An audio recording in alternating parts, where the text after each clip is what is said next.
Moi, je voulais revenir justement Vas-y. sur le fait que la dernière fois, on s'est fait avoir parce on est parti en voyage. Du coup, on a eu un creux dans les podcasts, ce qui n'est pas bien pour les auditeurs, mais ce qui n'est pas bien pour nous, en fait. En fait, c'est comme dans tout business, en fait. Donc là, si on parle un petit peu algorithme et tout, mais on le retrouve un peu partout. Ouais. Voilà, pour l'algorithme, tu publies plus, t'as plus d'écoute, t'es plus mis en avant, c'est un cercle vicieux, quoi. Donc t'as de moins en moins d'écoute, donc etc., etc. C'est un peu comme YouTube, quoi. T'as des algorithmes qui te Je pense récompensent. que les algorithmes sont quasiment tous pareils dans toutes les plateformes en fait, que ce soit YouTube, Facebook, Instagram, TikTok, Snapchat.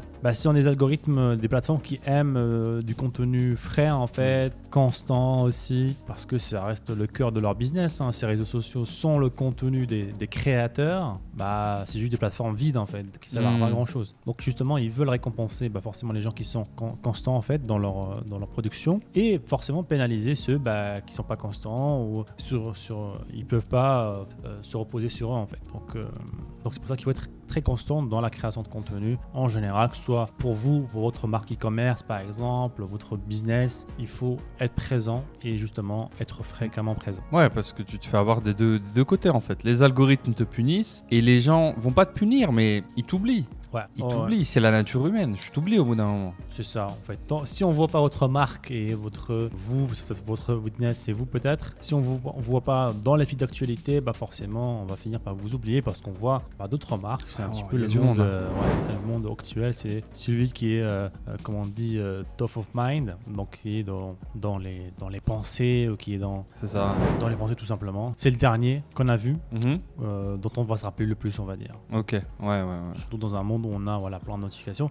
Donc c'est pour ça qu'il va y avoir une stratégie par exemple de création de contenu que vous programmez à l'avance en fait, parce qu'il y a des outils aussi qui nous permettent de poster, de programmer des posts. Par exemple, je me rappelle quand j'ai toujours des pages Facebook, mais quand c'était vraiment mon cœur de métier, je programmais la semaine en fait, sur plusieurs pages en même temps. Donc c'était beaucoup de contenu. Tu sais, je postais jusqu'à un post par heure. Ah ouais. Mais après, un post par heure. T'avais des pages sur très, plusieurs très pages. T'avais des pages très grosses qui te permettaient de faire ça en fait. Oui, en fait, l'idée est toute simple. Beaucoup ont peur de spammer un petit peu leur audience, mais ce qu'ils ne comprennent pas, c'est qu'il n'y a qu'une portion de votre audience qui va voir chaque post en fait. Donc si par exemple, moi j'ai une page, je sais pas, il y a 100 000 personnes, même si je poste 10 fois, les gens ne vont pas voir 10 posts dans la même journée.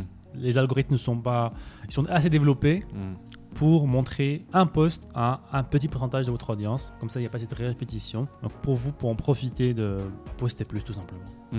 Et ce qui est intéressant avec cette stratégie-là aussi, c'est que justement, en augmentant la fréquence, sans forcément spammer les gens, parce que l'algorithme les protège, ça nous permet de tenter plusieurs contenus. Et ça se trouve, un des contenus peut partir très vite, viral, gratuitement, de manière organique. Ouais, super. Ouais, je m'en souviens à l'époque, là on parle de 2017, fin 2016 à peu près, quand on commençait à s'entraider. J'avais vu tes pages Facebook et tout, et moi je négligeais un petit peu ça. Donc faut être honnête, c'était un petit peu plus intéressant de passer du temps sur les pages Facebook en 2016 qu'aujourd'hui. Mais la stratégie est toujours la même en fait. C'est-à-dire que par exemple aujourd'hui, c'est TikTok qui a un petit peu la grosse part du marché organique. Donc je peux appliquer la même stratégie que j'ai appris sur Facebook, sur TikTok. Tu vois. Ça permet de créer une grosse audience et forcément de vendre après derrière. Moi j'avais un petit peu, je m'étais inspiré, donc j'avais ma page sur les loups à l'époque et j'avais commencé pareil à poster petit à petit.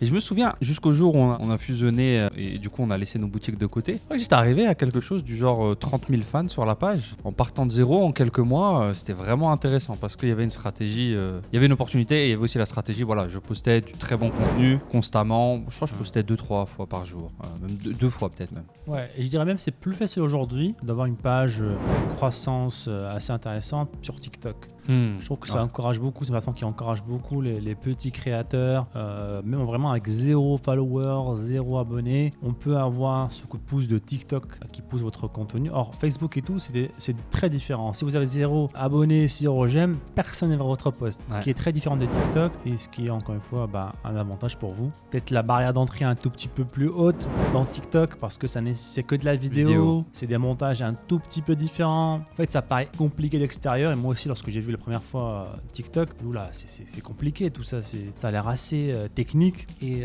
je voulais vraiment trouver. Et je pensais que c'était compliqué. Mais dès que j'ai commencé à tester, je me suis rendu compte que même un enfant de 12 ans le fait. Et ça serait con de leur part de compliquer l'entrée à leur plateforme et commencer à créer du contenu. Donc si vous avez peur, vous pensez que c'est compliqué, testez.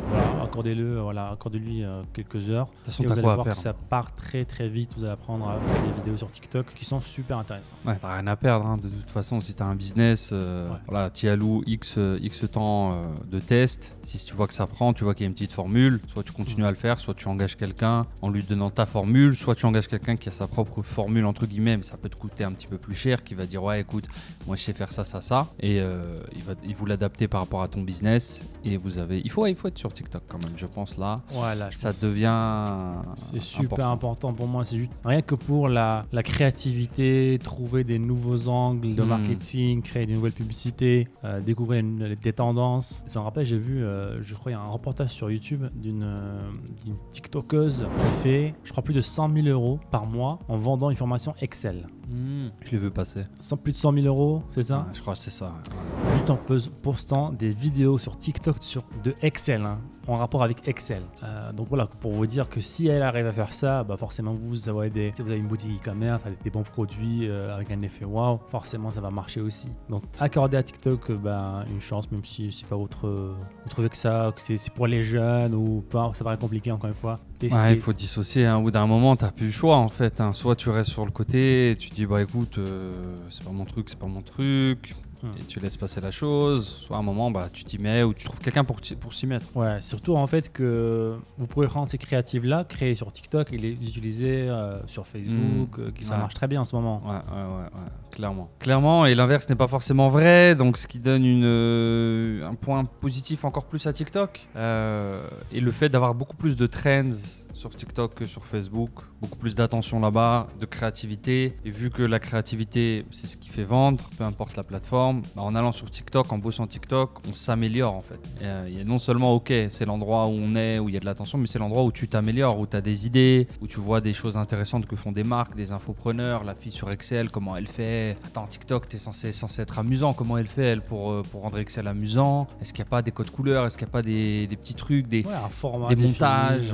Et ça, ça peut s'appliquer à... Et du coup, voilà, ça casse aussi un petit peu la chose de dire ouais, mais écoute, moi ma niche, je suis sur une niche, je sais pas, les militaires, je vends des accessoires militaires aux Américains, pas aller sur TikTok.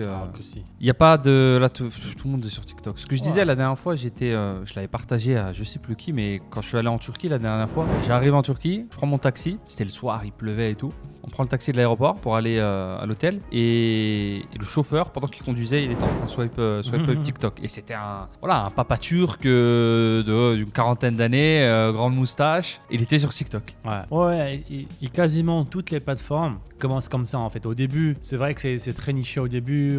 C'est pour ça beaucoup ont eu du mal à s'adapter parce qu'ils ont vu tout de suite. En fait, c'est que des traits des enfants, des très jeunes qui sont en train de danser. C'était vraiment le cas au début. Et forcément, progressivement, ils ont commencé à s'ouvrir parce que voilà, ils veulent grossir, ils ne peuvent pas rester nichés à vie. Donc c'est une des tactiques, hein, comme quoi même les grosses entreprises commencent par être nichées. C'est notre approche de l'e-commerce, commencer niché et plus tard, pourquoi pas, s'élargir. Facebook, ils avaient commencé par Harvard, après ils ont commencé par les facs et petit à petit... C'était encore pire, c'est parce que non seulement c'était limité aux facultés, mais c'était juste pour répertorier les infos des étudiants en fait. C'était pas forcément pour échanger. Une sorte de trombinoscope, machin. C'est ça, donc il a vraiment... Si on revient encore plus en arrière, le but principal de Facebook, c'était juste hot, pas hot en fait. C'était est-ce qu'elle est belle ou est-ce qu'elle est pas belle. En gros, hein, c'était ça ça passe plus. Hein. La version. ça passe plus. Ça. La version. Mais comme quoi, là, on peut commencer à une version simple. Et ça, c'est intéressant en fait parce qu'en fait, on peut voir aujourd'hui Facebook, Google, la version finale de ces grosses entreprises. On peut se dire, tiens, ils ont toujours eu cette vision. Mark Zuckerberg, Bill Gates ont toujours voulu changer le monde. Ils voient être très grands. Ben non, Mark Zuckerberg a créé hot, pas hot, quoi. Il a de bas. Voilà, donc, mais ce qui est intéressant, c'est d'évoluer au fur et à mesure que votre projet évolue. Et c'est pour ça, dans des podcasts, je disais, même si au début, on ne vise pas très grand, au fur et à mesure, forcément, notre entourage, notre vision s'agrandit et on vise plus haut. Si vous avez aimé ce clip, cliquez ici pour voir d'autres clips. Sinon, cliquez ici pour voir l'épisode en entier. Ciao, ciao.